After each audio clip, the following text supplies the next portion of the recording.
Assalamualaikum warahmatullahi wabarakatuh. Selamat datang kembali di mata kuliah Hukum Perusahaan. Di perkuliahan kali ini kita akan membahas mengenai persekutuan perdata. Kalau teman-teman sebelumnya, di pertemuan sebelumnya kita sudah belajar tentang badan usaha yang berbadan hukum dan badan usaha yang tidak berbadan hukum. Nah, persekutuan perdata ini termasuk sebagai badan usaha yang tidak berbadan hukum. Yang perlu teman-teman ingat adalah mengenai perbedaan antara keduanya, baik itu berkaitan dengan subjek hukum, kemudian berkaitan dengan legal standing, dan juga tanggung jawab, serta harta kekayaan yang dimasukkan di dalam badan usaha tersebut. Nah, kita akan mulai pembahasan tentang persekutuan perdata. Sebelumnya saya sarankan untuk teman-teman selalu sedia 2 buku ini minimal, KUH Perdata dan juga KUH Dagang, karena pembahasan mengenai hukum perusahaan, khususnya mengenai badan usaha yang tidak berbadan hukum, itu akan selalu berkaitan dengan ketentuan-ketentuan yang ada dalam KUH Perdata dan juga KUH Dagang. Lanjut. Nah, kita mulai dari istilah. Persekutuan perdata di dalam Burgerlijk Wetboek atau di dalam KUH Perdata versi aslinya atau versi bahasa Belanda itu menggunakan istilah matschap. Yang mana istilah matschap ini juga masih digunakan di dalam NBW atau KUH Perdata yang terbaru di Belanda saat ini.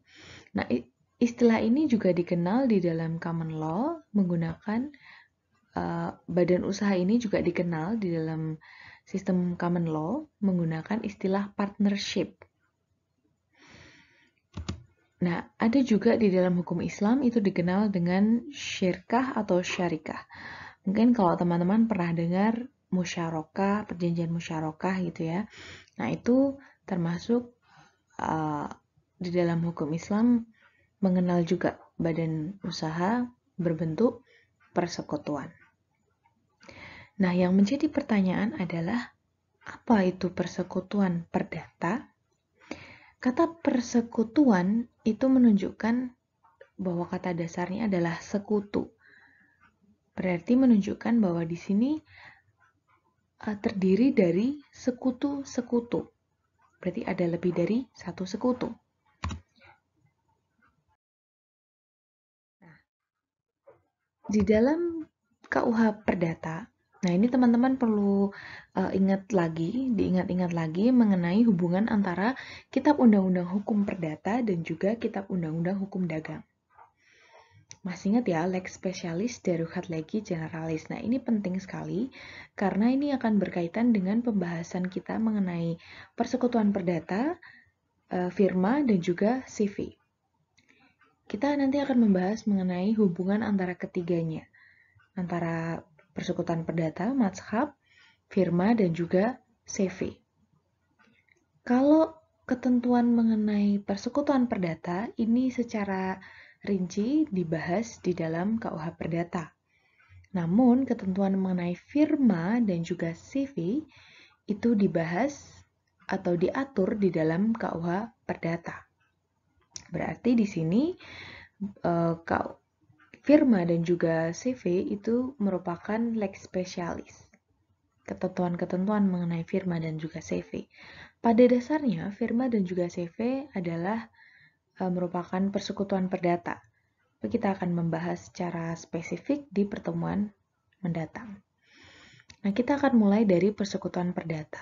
Apa yang dimaksud persekutuan perdata? Kalau teman-teman buka di pasal 16-18 dengan berbagai macam terjemahan, tergantung dari terjemahan siapa yang teman-teman punya.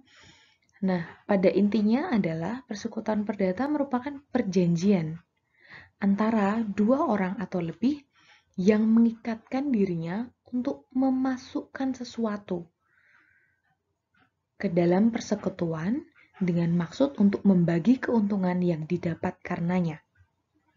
Nah, memasukkan sesuatu ini di dalam istilah Belanda itu menggunakan kata inbreng. Nah, dari pasal 16-18 KUH Perdata ini bisa kita tarik kesimpulan mengenai unsur-unsur persekutuan perdata. Setidak-tidaknya ada 3 unsur. Mengenai yang pertama, adanya suatu perjanjian kerjasama antara 2 orang atau lebih. Ini penting, harus ada perjanjian dulu antara 2 orang atau lebih. Kemudian masing-masing pihak harus memasukkan sesuatu ke dalam persekutuan. Dan yang ketiga, bermaksud membagi keuntungan bersama. Nah, ketiga-tiganya ini adalah unsur-unsur yang penting yang harus ada dalam suatu persekutuan perdata. Selanjutnya, di sini ada bagan yang mencoba menggambarkan mengenai persekutuan perdata. Kegiatannya seperti apa? Nah, di sini ada, di atas sendiri ada perjanjian ya. Perjanjian ini dibuat antara Egy, George, dan Yoga. Nah, ketiganya, Egy, George, dan Yoga, ini mereka membuat suatu perjanjian untuk mendirikan persekutuan perdata. Oleh karenanya, mereka bersepakat masing-masing untuk memasukkan sesuatu atau memasukkan ya sesuatu inbreng ya. Jadi di sini ada pemasukan dari masing-masing pihak sekutu. Mereka ini masing-masing namanya sekutu. Maka terbentuklah kemudian persekutuan. Nah, persekutuan ini kemudian menjalankan kegiatan bisnis atau perusahaan. Nah, dari hasil mereka menjalankan bisnis, itu mereka mendapatkan keuntungan. Nah, keuntungan ini kemudian dibagi kepada masing-masing anggota sekutu. Nah, kurang lebih seperti itu.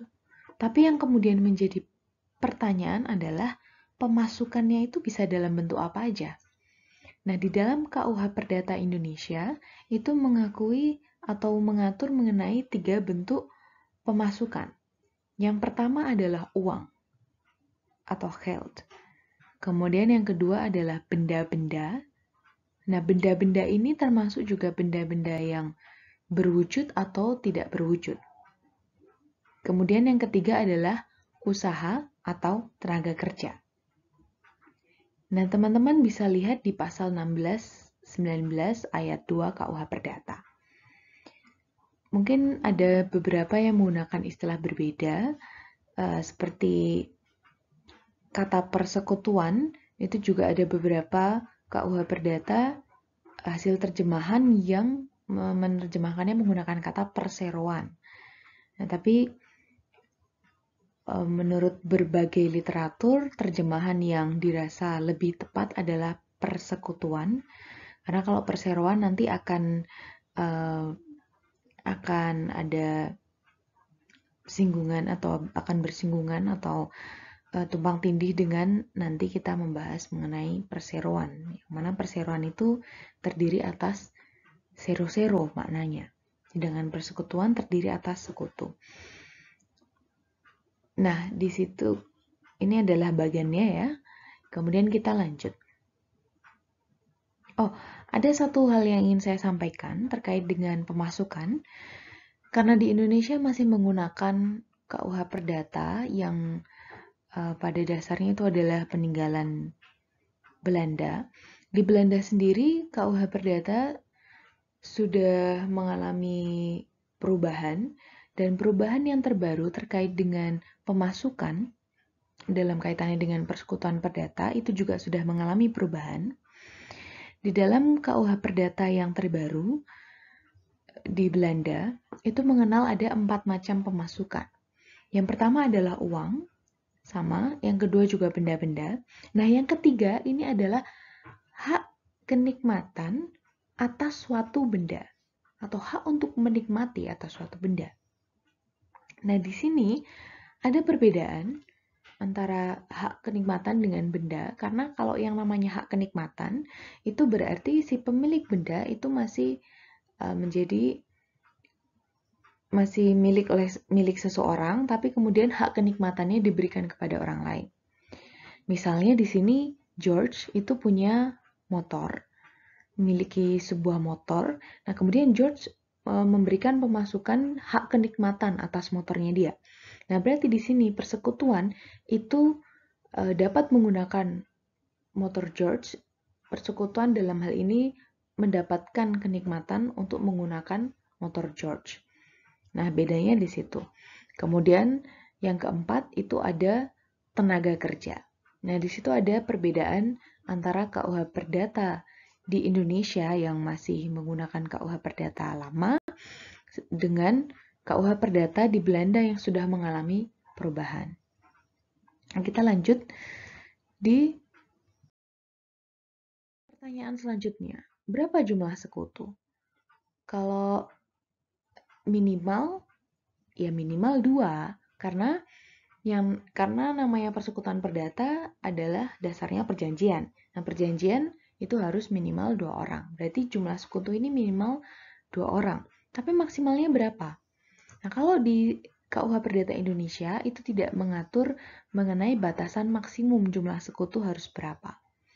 Tapi kalau kita membuat sebuah perbandingan, misalnya dengan Malaysia, nah di Malaysia itu juga mengenal bentuk persekutuan perdata karena salah satu negara common law mengenal partnership. Nah, di sana itu mengatur maksimum jumlah sekutu dalam suatu persekutuan itu adalah 20 orang sekutu dalam bidang perdagangan dan industri. Namun dalam bidang persekutuan yang menjalankan profesi itu maksimal 30 orang. Nah, di sini tadi kita di Malaysia, tadi teman-teman masih ingat ya, itu ada persekutuan yang menjalankan kegiatan perdagangan dan industri, kemudian ada persekutuan yang menjalankan profesi. Berarti ada beda bentuk dong. Ya memang di dalam prakteknya, persekutuan perdata itu terdiri dari beberapa bentuk. Yang pertama adalah persekutuan perdata yang melakukan profesi. Nah, ini sering banget teman-teman sering dengar ya, profesi pengacara, membuat kantor advokat dalam bentuk persekutuan, dokter, kemudian arsitek, akuntan. Nah, itu adalah persekutuan atau ya persekutuan yang menjalankan kegiatan profesi. Nah, biasanya profesi masing-masing, pengacara, dokter masing-masing itu membentuk persekutuan untuk melaksanakan profesinya masing-masing. Kemudian yang kedua adalah persekutuan yang bertindak keluar kepada pihak ketiga secara terang-terangan dan terus-menerus dengan tujuan untuk mencari laba. Nah, persekutuan yang seperti ini yang kemudian dikatakan menjalankan perusahaan. Nah, kalau yang pertama, yang persekutuan yang menjalankan profesi, itu beberapa literatur mengatakan bahwa itu bukan merupakan persekutuan yang menjalankan kegiatan usaha atau menjalankan perusahaan sebagaimana persekutuan dalam bidang perdagangan dan atau industri. Misalnya jual beli barang dan sebagainya. Nah, kemudian yang ketiga, persekutuan perdata dari perjanjian suatu transaksi sekali segera setempat. Maksudnya gimana sekali segera setempat? Maksudnya adalah ya kegiatan usaha yang dilakukan bersama-sama ini hanya sekali itu saja, kemudian pada saat itu saja.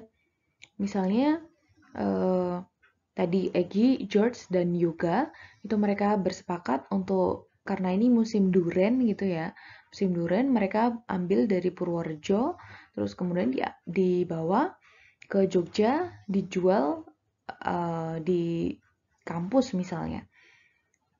Nah, tapi ya mereka jualannya hanya pada hari itu saja karena mungkin si Egy punya kebun di Purworejo, kebun duren gitu, kemudian dibawa. Nah, bisa aja misalnya kayak gitu ya. Nah, tapi dalam kegiatan persekutuan perdata yang seperti ini, itu tidak memenuhi unsur perusahaan. Yang satu adalah kegiatan dilaksanakan secara terus-menerus. Karena tadi sekali segera setempat. Makanya kegiatan persekutuan perdata yang sekali segera setempat itu tidak bisa serta-merta dikatakan sebagai kegiatan menjalankan perusahaan. Kenapa? Ya karena tadi harus yang namanya perusahaan itu harus jalankan secara terus-menerus. Nah, kemudian di dalam KUH di dalam KUH Perdata Indonesia itu mengenal ada 2 jenis persekutuan perdata. Kalian bisa buka di pasal 1620 dan pasal 1623. Secara tegas di pasal 1620 itu dikatakan bahwa persekutuan perdata itu ada 2 bentuknya. Persekutuan perdata umum dan juga persekutuan perdata khusus atau al-Khehele Mazhab dan Bijondere Mazhab. Al-Khehele itu adalah persekutuan perdata di mana para sekutu memasukkan seluruh harta kekayaannya. Sedangkan persekutuan perdata khusus adalah di mana para sekutu memasukkan benda-benda tertentu atau sebagian tenaga kerjanya. Nah, yang perlu menjadi catatan adalah terkait dengan persekutuan perdata yang umum. Di dalam pasal 1621 itu juga diatur bahwa pada dasarnya persekutuan perdata umum itu memang itu diakui di dalam KUH Perdata. Namun demikian, dalam kaitannya dengan memasukkan sesuatu, itu para pihak harus itu dilarang ketika tidak ada perinciannya, pemasukannya masing-masing. Gitu. Jadi, maksudnya di sini adalah ya para pihak di dalam memasukkan sesuatu inbreng itu harus jelas, harus dirinci. Si A memasukkan apa, B apa dan sebagainya. Kenapa ini penting? Karena dalam kaitan misalnya para pihak mendirikan persekutuan perdata itu tidak mengatur besaran keuntungannya masing-masing itu berapa. Nah, itu bisa kemudian merujuk pada pemasukan dari masing-masing. Jadi, kemudian keuntungannya ditentukan berdasarkan perimbangan pemasukan masing-masing. Misalnya yang kan tadi ada yang tenaga kerja ya. Nah, misalnya kalau ada salah satu pihak yang memasukkan dalam bentuk tenaga kerja, nah itu mendapatkan perimbangan yang paling kecil sesuai dengan perimbangan masing-masing para sekutu. Nah, kurang lebih seperti itu. Nah, ini untuk detailnya kalian bisa baca lebih lanjut di dalam pasal 1620 sampai 1623 atau di referensi-referensi buku lainnya. Selanjutnya mengenai pengurusan persekutuan perdata. Nah, kaitannya dengan pengurusan persekutuan perdata itu bisa dalam bentuk 2 macam. Maksudnya pengaturannya ya. Bisa pertama diatur sekaligus dalam akta pendirian atau diatur sesudah persekutuan itu berdiri dengan akta tersendiri. Nah, ini kembali kepada kesepakatan masing-masing para pihak. Tapi yang mau saya sampaikan terkait dengan pengurusan itu ada 2 macam ya. Ada pengurusan yang sifatnya sehari-hari. Jadi itu memang kegiatan rutin dari persekutuan perdata dan juga ada pengurusan yang sifatnya tidak sehari-hari atau misalnya sifatnya tidak rutin dan dia bersifat khusus. Yang di dalam istilah bahasa Indonesia itu disebut dengan perbuatan kepemilikan. Nah, di sini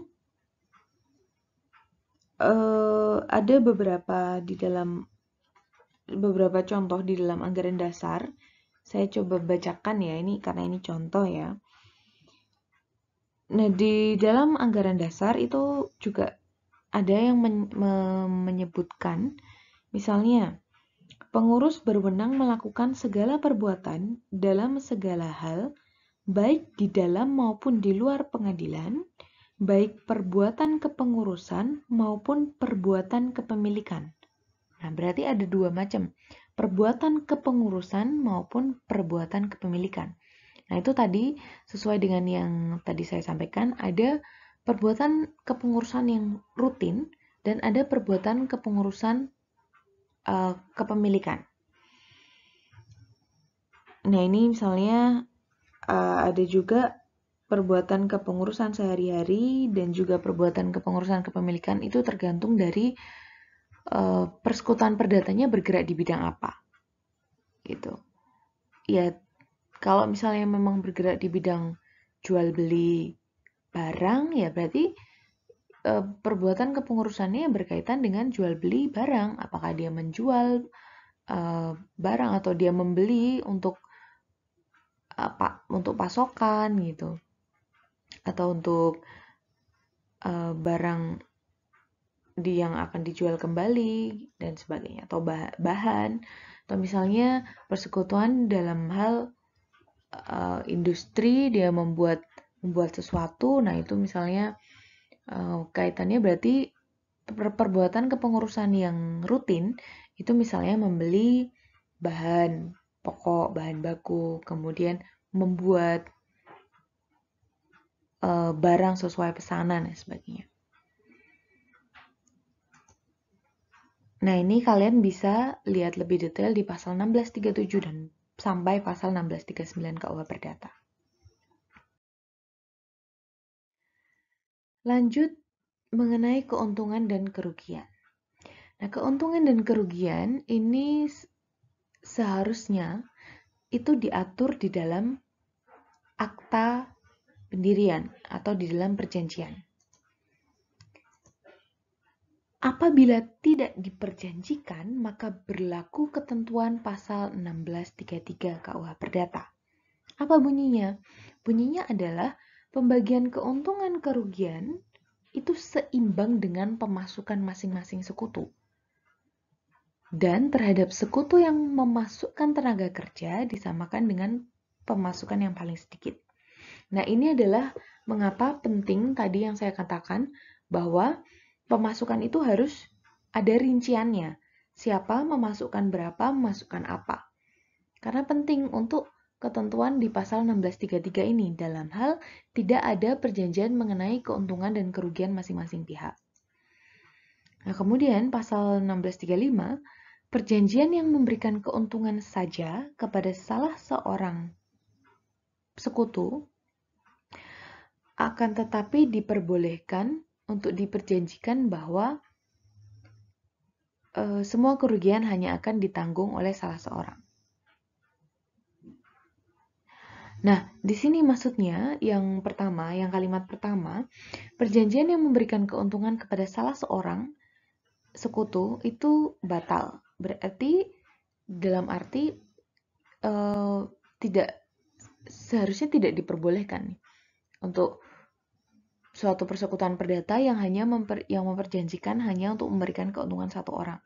Tapi kalau keuntungan itu, tapi kalau dalam akta pendirian itu diperjanjikan bahwa kerugian itu ditanggung oleh hanya satu sekutu, nah itu diperbolehkan di dalam KUH Perdata. Jadi ada perbedaan ya, ini harus dipahami. Nah, kemudian tanggung jawab sekutu. Tanggung jawab sekutu, kalian bisa buka di pasal 1642, 1645, ya ini semua ada di KUH Perdata sebenarnya. Bila sekutu berhubungan dengan pihak ketiga, hanya sekutu yang bersangkutan saja yang bertanggung jawab, walaupun ia menyatakan bahwa ia bertindak atas nama persekutuan. Misalnya gimana? Misalnya kan tadi contohnya ada Egy, Yoga, dan George. Nah, mereka ini kan membentuk persekutuan perdata dan masing-masing adalah sekutu. Nah, andai kata misalnya Yoga ini membuat suatu perjanjian dengan pihak ketiga, misalnya di sini adalah Aulia. Di sini yang bertanggung jawab terhadap suatu perjanjian itu, walaupun Yoga membuat perjanjian dengan Aulia itu atas nama persekutuan mereka, atas nama persekutuan ketiganya, itu yang bertanggung jawab hanya Yoga. Kenapa? Ya memang di dalam KUH Perdata mengakui demikian. Tapi perbuatan itu bisa mengikat sekutu yang lainnya. Perbuatannya Yoga yang membuat perjanjian dengan Aulia itu bisa mengikat Egy dan George apabila terjadi yang pertama, ada surat kuasa dari sekutu yang lain. Jadi Egy dan George itu memberikan kuasa penuh kepada si Yoga untuk menjalankan persekutuan misalnya. Itu ada kuasa. Atau yang kedua, hasil perbuatannya atau keuntungannya telah dinikmati oleh persekutuan. Misalnya, Yoga membuat perjanjian dengan Aulia, dan di sini ternyata perjanjiannya misalnya jual beli barang gitu ya.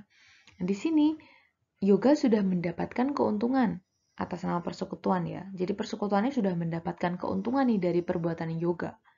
Nah, berarti ketika persekutuan itu sudah mendapatkan keuntungan, maka bisa perbuatannya Yoga membuat perjanjian dengan Aulia itu juga mengikat si Egy dan juga George. Nah, ini kaitannya dengan apa? Bisa jadi ternyata suatu waktu Aulia ternyata menyadari bahwa sebenarnya dia mengalami kerugian gitu. Nah, itu dia bisa kemudian mengajukan gugatan atau tuntutan dalam arti perdata ya, kepada Egy dan juga Yoga atau kepada perkumpulan dan yang kemudian mengikat Egy dan George dan juga Yoga. Nah, itu. Kemudian jawab sekutu yang lainnya adalah para sekutu dapat dituntut pihak ketiga sama rata, walaupun pemasukan mereka tidak sama, kecuali diperjanjikan dengan tegas bahwa mereka hanya bertanggung jawab seimbang dengan pemasukannya. Nah, ini kembali tadi pentingnya untuk merinci pemasukan dari masing-masing pihak itu apa dan berapa. Karena kaitannya dengan dan juga sebenarnya perlu untuk memasukkan dalam perjanjian, dalam akta pendirian, bahwa masing-masing pihak itu bertanggung jawab seimbang dengan pemasukannya. Nah, itu juga penting. Karena kalau tidak, ya pihak ketiga kayak Aulia tadi itu bisa menuntut masing-masing pihak sama rata. Kemudian, jika ada seorang sekutu mengadakan hubungan dengan pihak ketiga atas nama persekutuan, maka persekutuan juga dapat langsung menggugat pihak ketiga tersebut. Manakala misalnya terjadi adanya kerugian, manifestasi, atau perbuatan melawan hukum oleh pihak ketiga gitu. Tapi di sini dalam arti tetap yang punya legal standing adalah sekutu itu. Beda dengan badan hukum ya. Nah, kemudian berkaitan dengan pembubaran atau eindigt. Nah, ini kenapa saya masukkan kata eindigtnya. Jadi kalau di dalam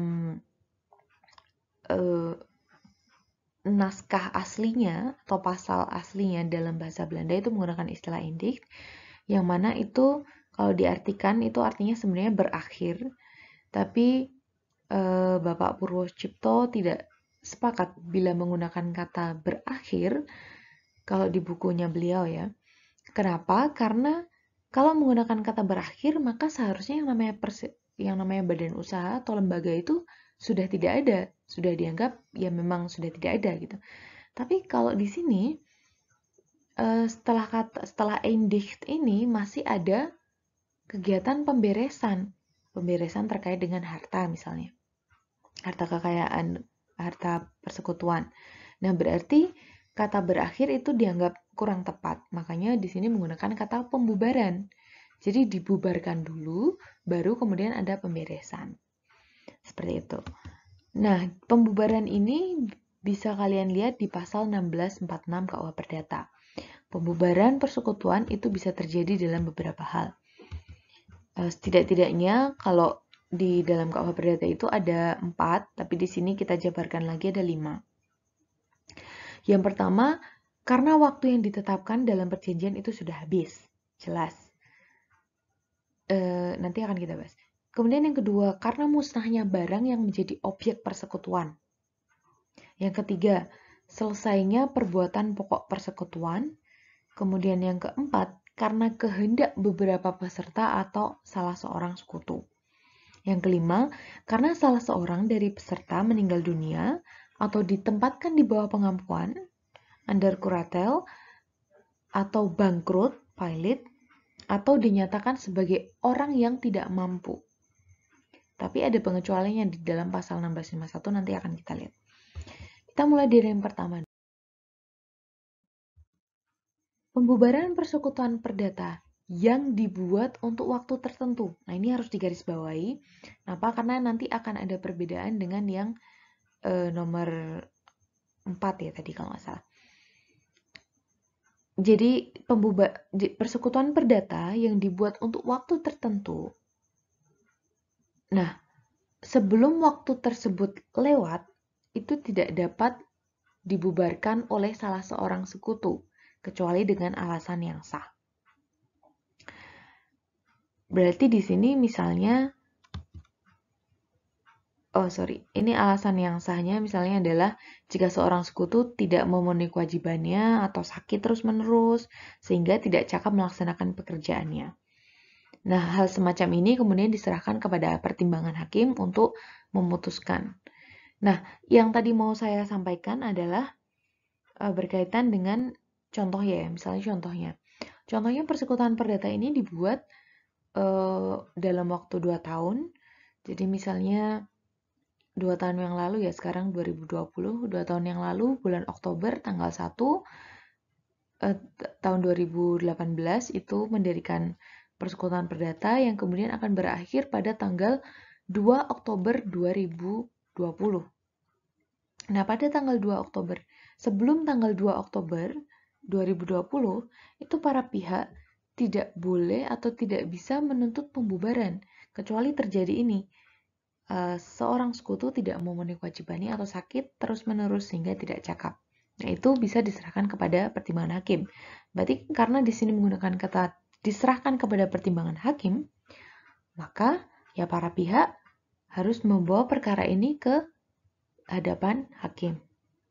Logikanya ya berarti ke hadapan pengadilan. Selanjutnya, pasal 1648 KUH Perdata. Jika salah seorang sekutu sudah berjanji akan memasukkan hak milik atas barangnya ke dalam persekutuan, tetapi kemudian barang ini musnah sebelum dimasukkan, maka perseroan menjadi bubar.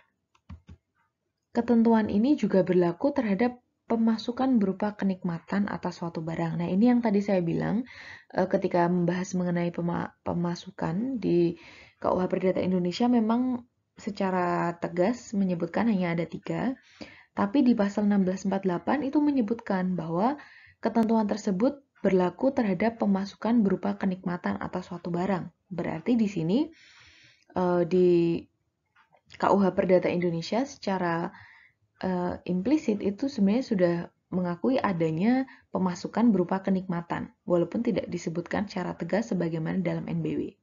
Gitu ya, tapi kita kembali ke sini. Ketentuan tersebut berlaku terhadap pemasukan berupa kenikmatan atas suatu barang.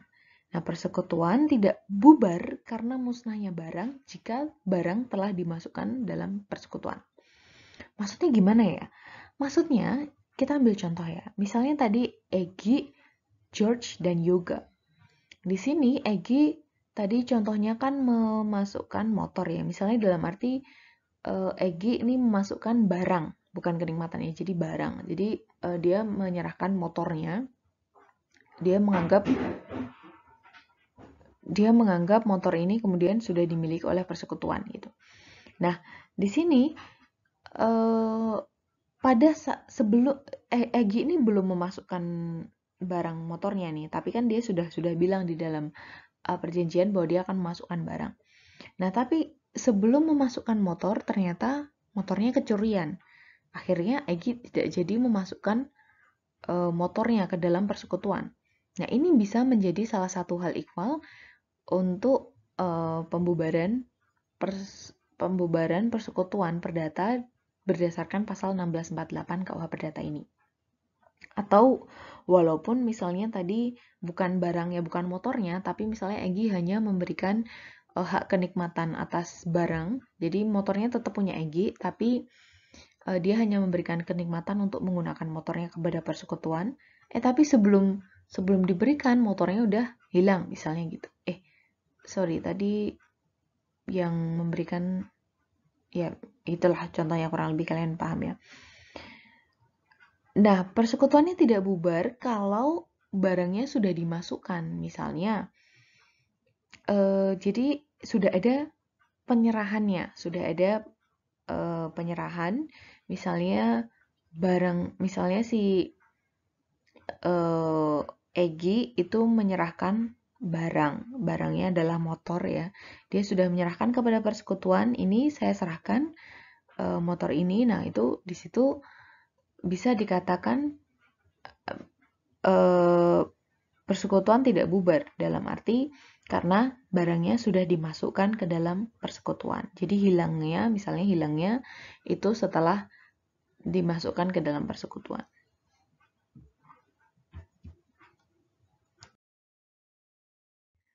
Lanjut di pasal 1649, jika persekutuan diadakan tidak untuk waktu tertentu. Nah, ini harus digarisbawahi. Jadi ada bedanya dengan yang pasal 1647.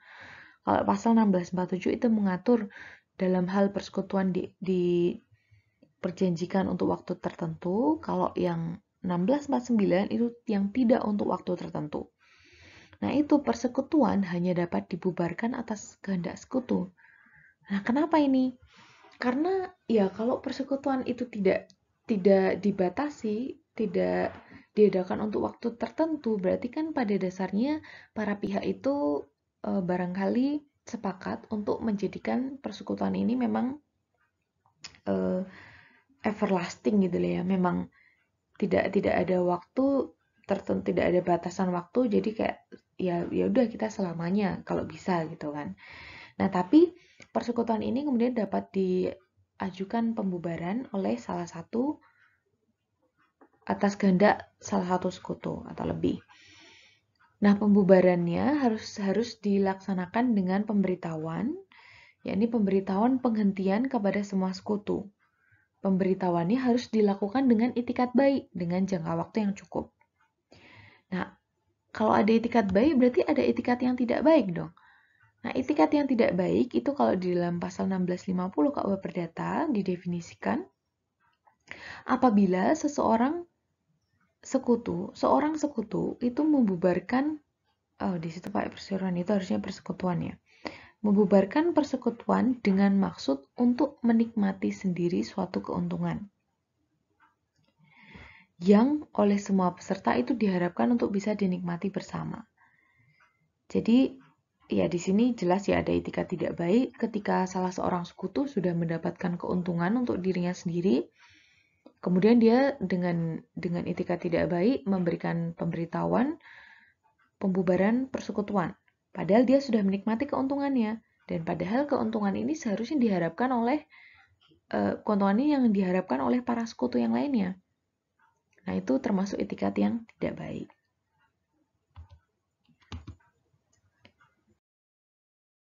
Kemudian selanjutnya pasal 1651 ini yang tadi saya bilang.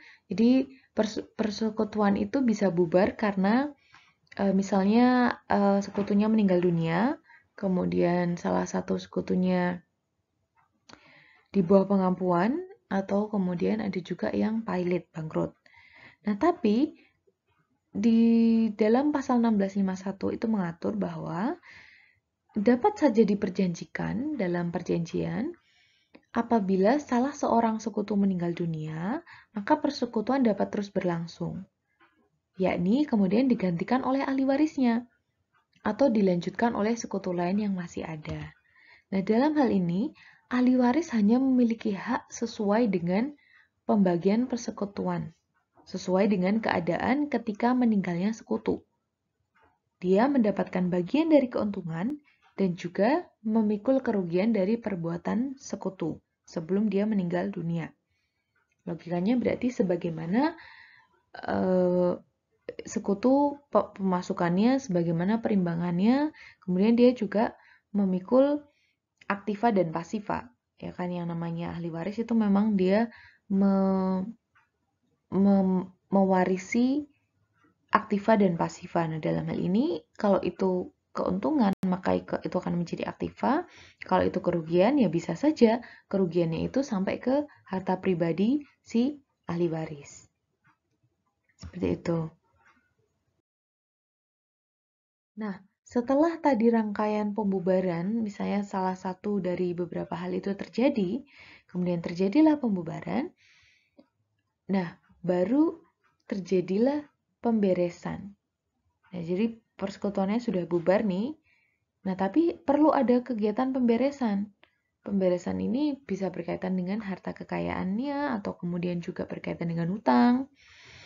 Nah, pemberesan harta ini dilakukan oleh likuidator. Likuidator ini ditunjuk oleh siapa? Likuidator ditunjuk oleh anggaran dasar persekutuan. Tapi kalau anggaran dasarnya tidak menunjuk likuidator, gimana? Gimana menurut kalian?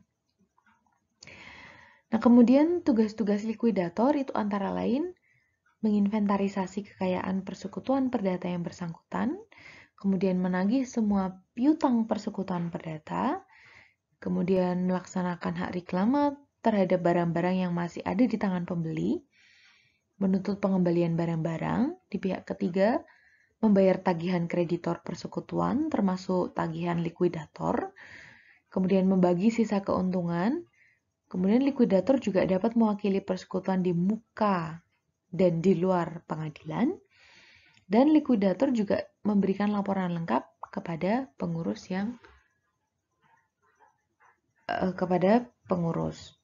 Nah, ini kurang lebih beberapa tugas dari likuidator.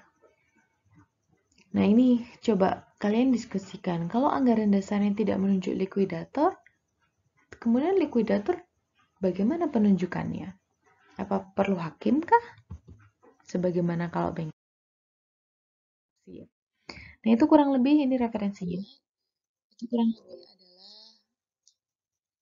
adalah pembahasan mengenai Nah, ini kurang lebih adalah pembahasan mengenai persekutuan perdata. Nah, kalau ada hal-hal yang perlu atau mau didiskusikan, silahkan didiskusikan melalui grup WhatsApp. Dan juga saya menunggu mungkin kalian punya jawaban terkait dengan beberapa pertanyaan-pertanyaan. Ya kurang lebih minimal ada satu ya tadi tentang likuidator. Atau kalian punya bahan diskusi yang lainnya. Oh, saya ada pertanyaan yang lain adalah kemarin teman-teman pernah membahas di minggu sebelumnya kita membahas tentang perusahaan perseorangan dan saya memberikan contoh ilustrasi kasus. Nah, menurut kalian, di mana letak perbedaan antara ilustrasi kasus yang di minggu sebelumnya, yang itu merupakan perusahaan perseorangan dengan persekutuan perdata di sini? Mengapa ilustrasi kasus yang sebelumnya saya sampaikan di minggu yang lalu itu bukan merupakan persekutuan perdata? Lalu bagaimana supaya ilustrasi kasus yang sebelumnya itu bisa menjadi badan usaha berbentuk persekutuan perdata? Nah, kira-kira ilustrasi kasusnya seperti apa? Nah, boleh kalian share atau kalian ya sharing informasi atau kalian memberikan pendapat kalian, sampaikan pendapat kalian di grup WhatsApp, di grup kelas kita, atau boleh juga di kolom komentar. Terima kasih, sekian dari saya. Kurang lebihnya saya mohon maaf. Saya tunggu responnya. Wassalamualaikum warahmatullahi wabarakatuh.